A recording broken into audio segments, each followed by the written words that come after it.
Bienvenidos a la revisión de la agenda económica PM de este martes acá en CNN Chile, y que en la primera parte la vamos a dedicar a las reacciones que generó nuestro debate presidencial. Ayer estuvieron los asesores de José Antonio Kast y de Janet Jara. Partimos por algo que dijo Tomás Bunster del equipo de José Antonio Kast. Confirmaron que, de ser electos, van a querer que ese 1,5% que actualmente en la reforma de pensiones se denomina como autopréstamo al Estado.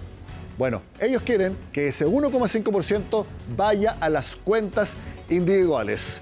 Eso trajo repercusiones y también debería requerir un proyecto de ley, tal como lo explica Natalia Muñoz.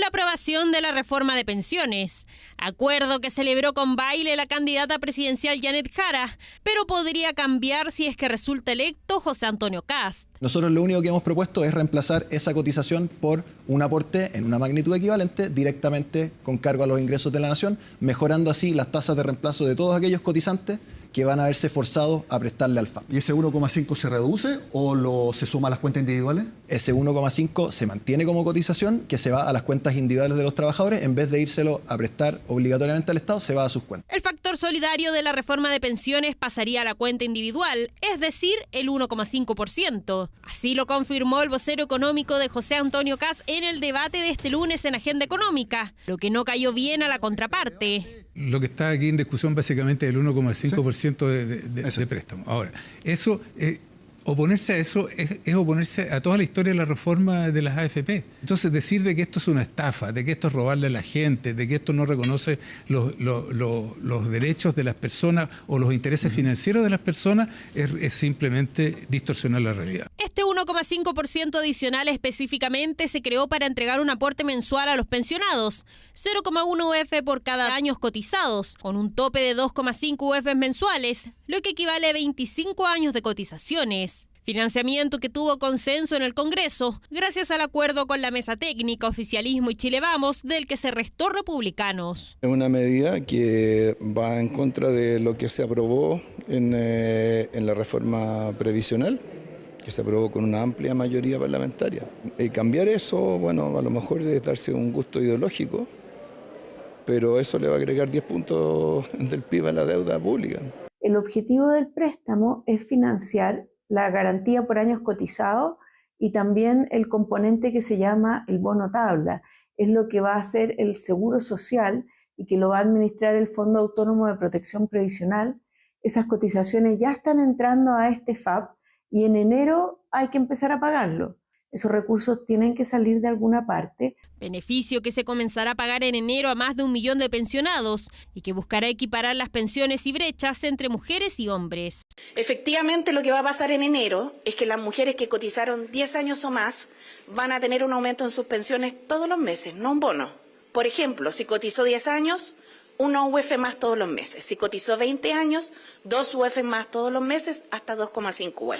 Cuando dicen bajo este tecnicismo que van a desarmar el 1,5 del préstamo, lo que le están diciendo a Chile es que van a tirar a la basura. No se va a tocar ningún derecho social, vamos a mantener y mejorar la PGU, vamos a mejorar todos los beneficios sociales, pero lo que vamos a recortar es el gasto político. Y ahí hay más recursos de lo que ustedes se imaginan. Lo hemos visto en temas de municipios, lo hemos visto en temas de gobernaciones. Conversando con los alcaldes y con los gobernadores, ellos mismos nos han señalado que hay muchos recursos que se malgastan. Por su parte, la pensión garantizada universal se financia con rentas generales de la nación, por lo que no depende del llamado autopréstamo del 1,5%. Si se concreta lo que propone Kast, sería necesario un proyecto de ley que modifique lo aprobado a comienzos del 2025. Requiere entonces un proyecto de ley. Por supuesto que esta idea tuvo reacciones en el Congreso. Veamos.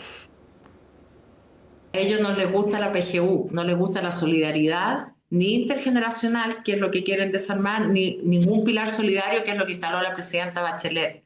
Entonces, cuando la vida de las personas se mira desde una óptica economicista y donde se pretende recortar un beneficio, yo creo que hay que decirlo con todas sus letras, que explique de dónde va a sacar la plata para ese préstamo, porque por otro lado está diciendo que va a reducir $6.000 millones, que no sabemos dónde los va a reducir. Entonces, si quiere dar subsidio, yo creo que el ministro Marcel estudió este tema con bastante dedicación y que por algo se hizo un sistema alternativo, porque el Estado no tiene recursos para todo. Bueno, nosotros hicimos un análisis respecto de las diversas propuestas y la primera idea fue justamente la que hoy día plantea José Antonio Kast para poder implementarla. El tema es que la comisión que hizo el estudio y el análisis de esta propuesta previsional no consideró y no estimó pertinente en este momento por los niveles de endeudamiento que ese 1,5 lo pusiera el Estado. Ahora, a nosotros nos encantaría que no fueran los trabajadores los que tengan que poner este 1,5 y lo pongan el Estado con impuestos generales. La discusión la vamos a tener seguramente en dónde vamos a sacar los recursos. Seguramente si vamos a tener un país que crece más, que recauda más, vamos a poder tomar una serie de políticas sociales que hoy día lamentablemente no se pueden tomar por falta de recursos. ¿Quedó claro entonces? Si gana José Antonio Kast el 14 de diciembre, la idea es que ese 1,5% vaya a las cuentas individuales. Bueno, y si eso significa que los otros beneficios que se mencionaban van a tener que ser con recursos del Estado, el siguiente tema es directamente relacionado. Porque también ayer en el debate, Luis Eduardo Escobar del comando de Yanet Jara volvió a decir que este límite de deuda pública de 45% del PIB, el que se han dicho en muchos organismos es un límite que no hay que cruzar, bueno, él señala que no hay mayor problema en si se puede superar, porque él cree que lo más importante es que la tendencia es la que se achate para que no siga subiendo la deuda pública, algo que también trajo reacciones, tal como lo cuenta Pilar Gutiérrez. Yo creo que es absurdo comprometerse a mantener el nivel de deuda pública bruta de Chile en 42%. ¿Y podría llegar sin que fuera un riesgo al 50%? Sí, claro. Fue lo que dijo hace unos meses el vocero económico de Yanet Jara. A menos de 2 semanas de la segunda vuelta en agenda económica, Escobar volvió a confirmar su postura. No está de acuerdo en que el 45% de deuda pública sea un nivel que no se deba cruzar. Es una cifra que inventó mi colega y amigo Mario Marcel. El 45% es una ficción.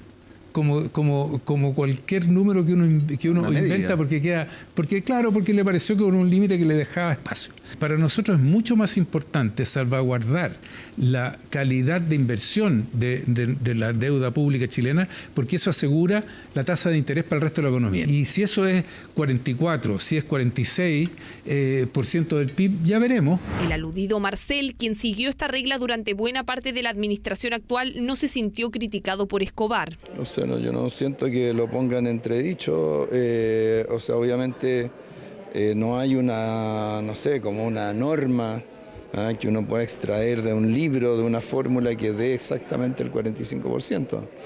Pero yo creo que la práctica de estos años demuestra que ha sido un límite útil. En Chile existe una regla dual para el manejo de las finanzas públicas. Por un lado, el Ministerio de Hacienda plantea una meta de balance fiscal para cada año que debe cumplir. Y además, se establece que la deuda no supere el 45% del PIB. Y hoy día es la única regla que nos queda, que estamos respetando. Y el día que la dejemos de respetar, es muy probable que no tengamos un nuevo límite. Por lo tanto, me parece fundamental adherirse al límite de deuda de 45%. Eso nos va a permitir inmediatamente moderar el crecimiento del gasto y ajustar las expectativas de crecimiento del gasto a los ingresos que tenemos. Los expertos ven riesgos en que se ponga en entredicho ese límite de deuda. Alertan que pone en juego la credibilidad fiscal y la solvencia del país para pagar futuras deudas, lo que puede dar una mala señal a los inversionistas y llevar a un mayor gasto en intereses. Yo creo que ahí el señor Escobar se olvida un poco al respecto. Es importante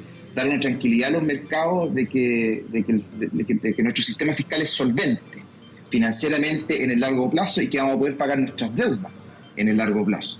Cuando ese concepto de la solvencia se pierde, la manera de reflejarse eso es con un alza en los intereses de la deuda del sector público. Y cuando la deuda del sector público aumenta sus intereses, también eso repercute en el sector privado.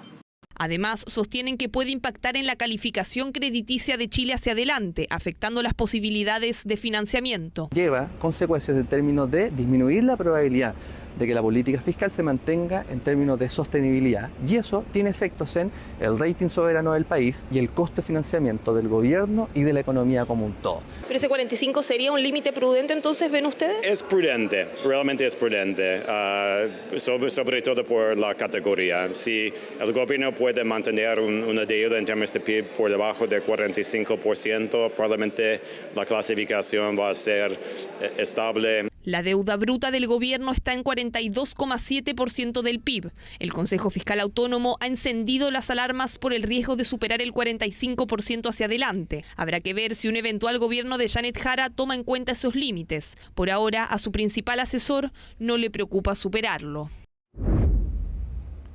Bueno, y algo que preocupa, miro acá, algo que preocupa en el mercado bursátil es, ¿se estará formando una burbuja entre las empresas tecnológicas que desarrollan inteligencia artificial? Es parte de lo que hablamos al regreso acá, en Agenda Económica.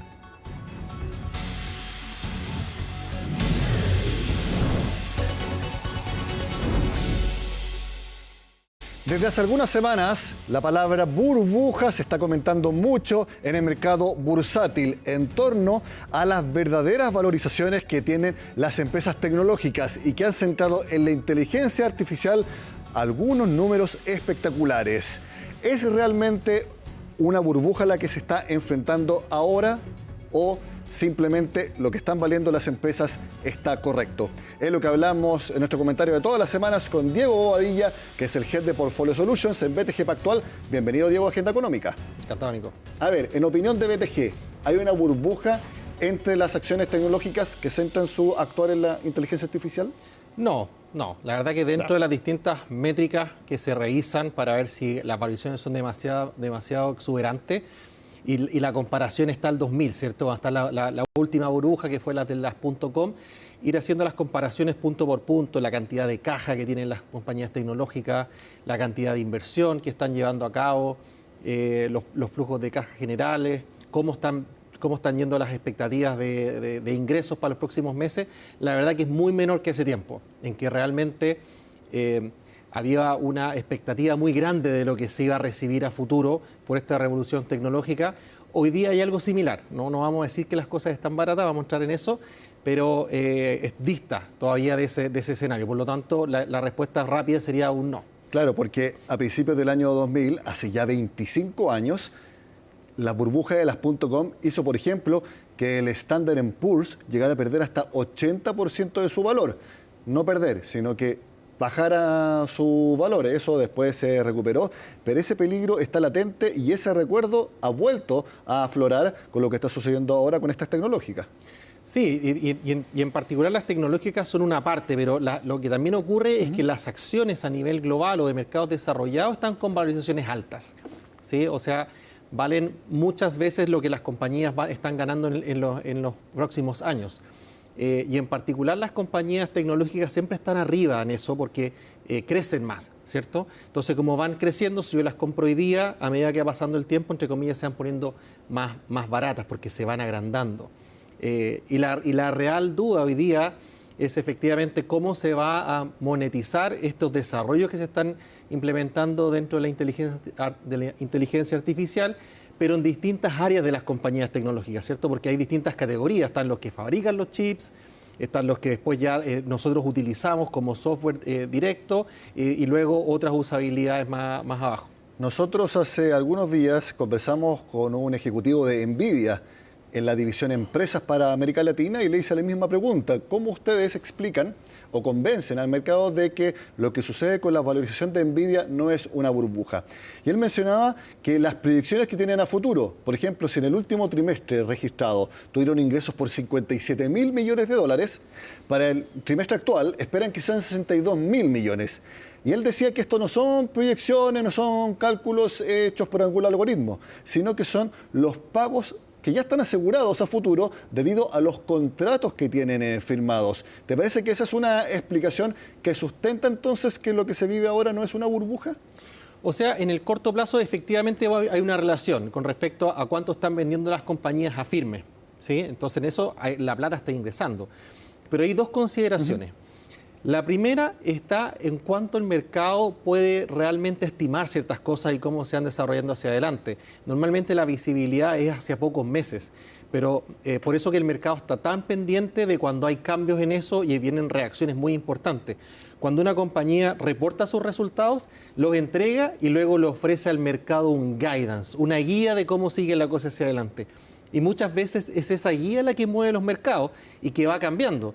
Entonces, de un momento a otro, puede ser que alguna compañía como Nvidia diga, ¿saben que en realidad esto que vemos hacia adelante acaba de ajustarse a la baja o vemos que está disminuyendo? Entonces, ese es un punto. ¿Cuánta confianza hay en las proyecciones, cierto? Sí, lo que pasó en noviembre, que en general en el mes los mercados estuvieron bastante planos.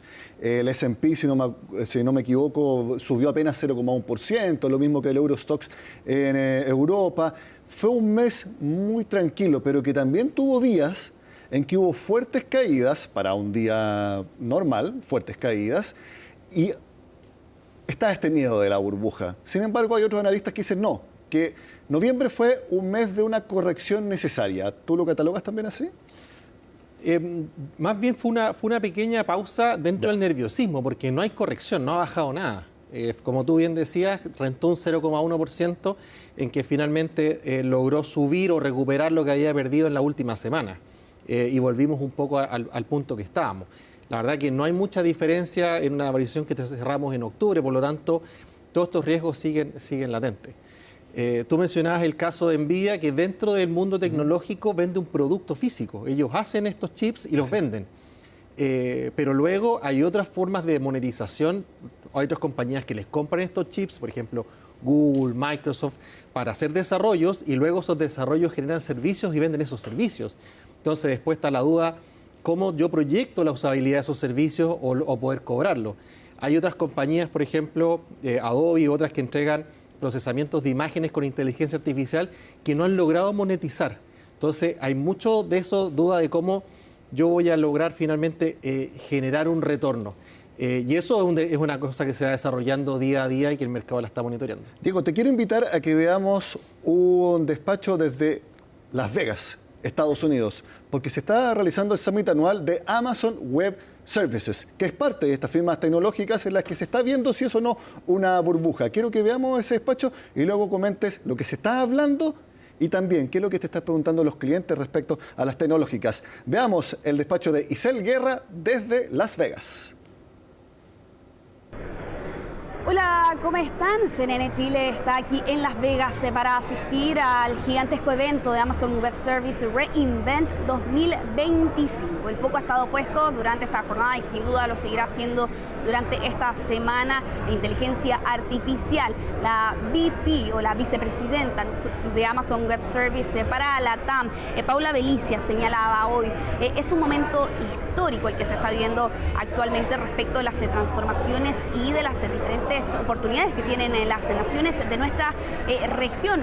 Bueno, y el foco ha estado puesto sin duda en la inteligencia artificial, particularmente la inteligencia artificial agéntica, estos sistemas que pueden tomar decisiones y actuar de forma autónoma para completar tareas complejas con poca o incluso con ninguna intervención humana. Bueno, precisamente es así uno de los temas principales de la adopción y cómo se compara Chile respecto de otros países de la región. Supera incluso a México y a Brasil. El 35% de las compañías, de los negocios consultados en un reciente estudio precisamente ha adoptado, ¿no?, la inteligencia artificial. Y yendo más allá incluso, con la adopción avanzada, Chile consigue el 13%. Hay mucho por hacer, señalan desde AWS.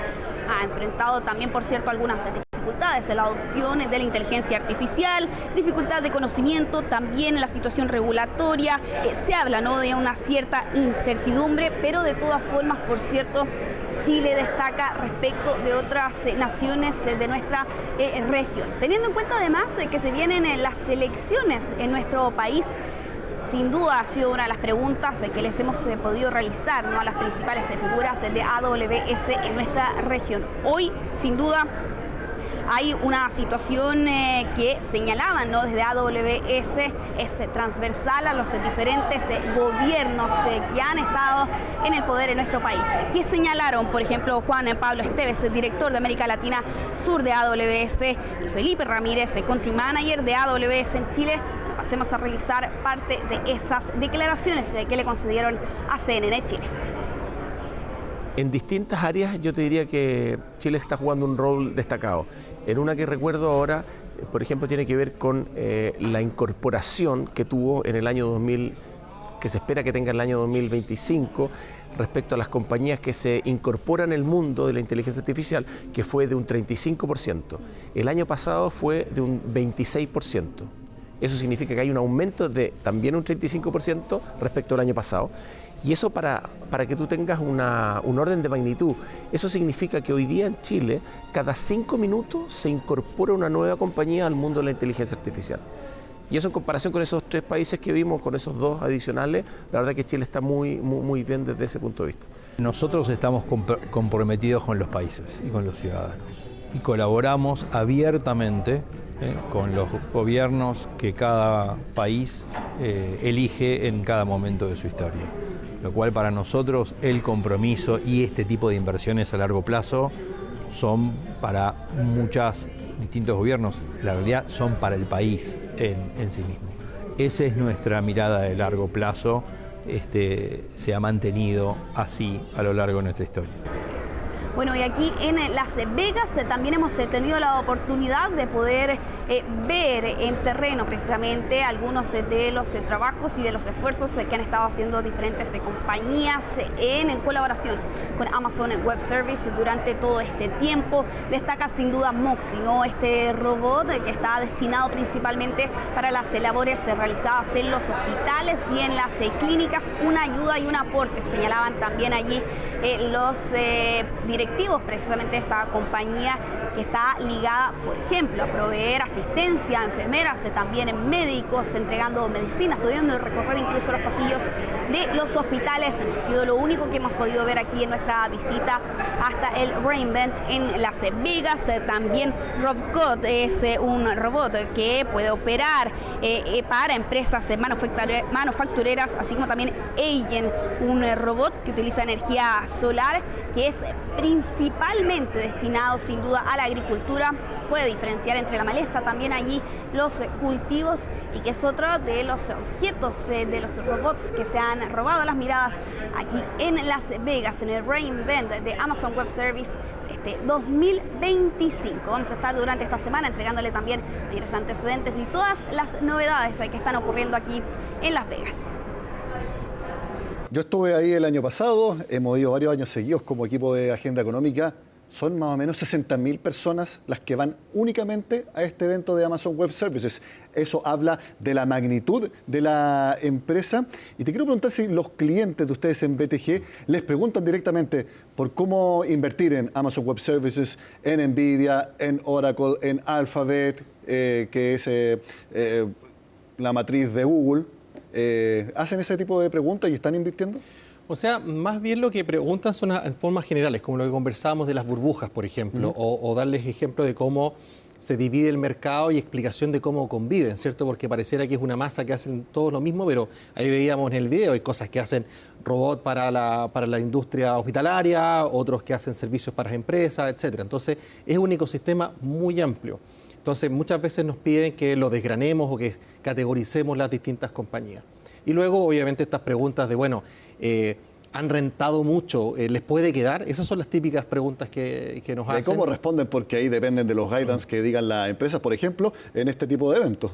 Sí, por supuesto. O sea, hay algunas cosas que uno se ancla. Por ejemplo, la cantidad de monetización. ¿Cuánta plata están ganando? ¿Cuánto están invirtiendo? Hay una tremenda inversión en data centers hoy día y hay un monitoreo de cuánto eso finalmente les puede rentar. Y ya cuando entramos a los niveles ya de recomendaciones, porque dice, bueno, ¿ahora qué hacemos? Está subido mucho, vendamos todo, y nosotros ahí ponemos paño frío. Hay que reconocer que muchas de estas tecnologías son súper sorprendentes y la verdad tienen potencialidades para transformar muchas industrias y para crecer bastante. Una de las gracias que tienen las compañías tecnológicas es que son muy escalables, llegan al mundo completo. Exacto. Por lo tanto, el crecimiento, también como lo mencionaban de Amazon, ha sido explosivo porque atiende a todo el planeta. Y en ese sentido, también el llamado es a tener moderación, tener diversificación, tener puntos que puedan proteger en caso de que las cosas salgan mal, pero que mantengan ciertas inversiones en estas cosas, en este tipo de compañías y en este tipo de tendencias, porque la verdad que nos pueden sorprender, como lo ha hecho últimamente. Diego Bobadilla, Head de Portfolio Solutions de BTG Pactual, muchas gracias por estar con nosotros comentando que sin duda el tema bursátil del momento. Nosotros nos vamos a encontrar acá el lunes 15 de diciembre. De todas maneras. Luego de la segunda vuelta presidencial, por supuesto que el mercado financiero va a tener que evaluar quién será el nuevo presidente de nuestro país desde el 11 de marzo. Que esté muy bien, Diego. Encantado, Nicolás, igual. Y gracias a ustedes por acompañarnos en esta agenda económica. Sigan con nosotros acá en CNN Chile.